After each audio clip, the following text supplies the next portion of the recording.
I'm here to talk to you about enter and exit and the common mistakes most hunters are making on their hunting land.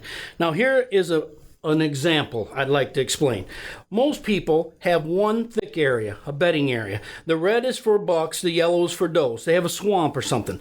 Then they think all they need to do is put in a food plot, so they put in this food plot.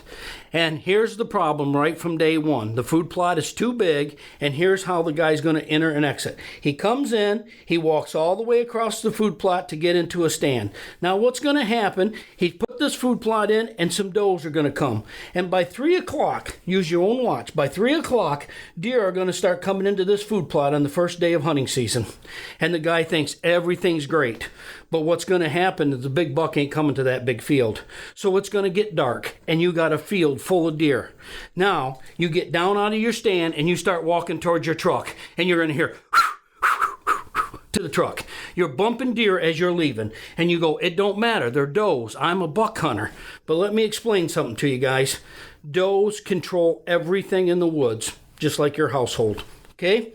Now, the next day, the hunter comes, and he walks in this way, and he gets into the stand. Now, the first day, by 3 o'clock, deer were there. Every time you walk through a food plot at night, you scare the deer off, you're going to take off about 45 minutes the next day, because now they know a predator's on the field. So here it is, 3 o'clock, no deer. Here it is almost 4 o'clock, and does start coming in. Deer are coming into the food plot from the neighbors and all over, and you're thinking, oh, this is working good.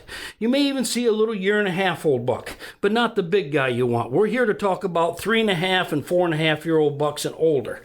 So what happens? Again, it's going to get dark and no buck. So now you get down out of your stand, you walk to the truck, the same thing happens. You're spooking deer. The next day you come in, get into your stand, 3 o'clock no deer, 4 o'clock no deer, and here it is almost 5 o'clock, and here comes a bunch of deer. Now you've only hunted 3 days in the season, and you've already did a major issue with your hunting land.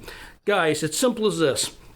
The buck beds down like this, and he's by the girls. He lets the does go out. And if he don't hear no stomping or snorting, about an hour later, he's going to be behind him one step. When you keep pushing the does back, 3 days of hunting, you got the does coming out the last hour, you made your buck basically nocturnal for the year. And you haven't even shot a deer yet. And you don't even realize you made a mistake.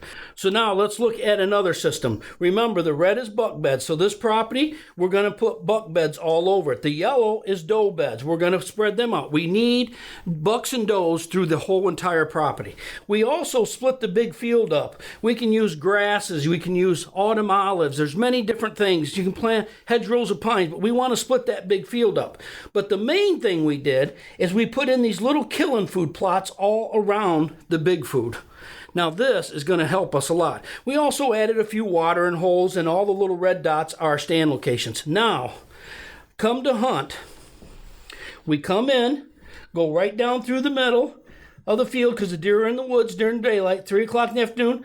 This is about 2 o'clock, we get into our stand. We did not scare no deer. Now what happens, the does come to these little food plots. They're only going to eat 10, 15 minutes. Maybe a little longer, and then they're going to head out to the big field where there's tons of food. And that's just what we want. We don't want to stockpile deer by our stands. A little while later, little bucks come, and they make some rubs and scrapes in the little food plot, and they head out to where all the girls are.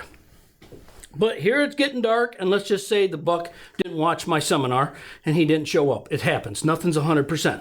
So now, the worst thing we could do is to walk back through these big fields because that's where the deer are at night, and we're going to spook them and change their patterns. So what I do is we head towards the property line, walk through the woods, and come out to our vehicle and leave, and the deer did not get interrupted me going in or exit. The next day, I come in at 2 o'clock, I walk through this big field where they're not at, and I get all the way back into the stand. Did not bump any deer. Again, the does come.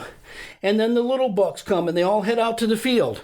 Now what happens again tonight? Nothing happens. The big buck didn't show. So I get out, and I leave, and never disturb the deer. The next day, I come in, and in 3 days, I can hunt different stands, and it gets dark.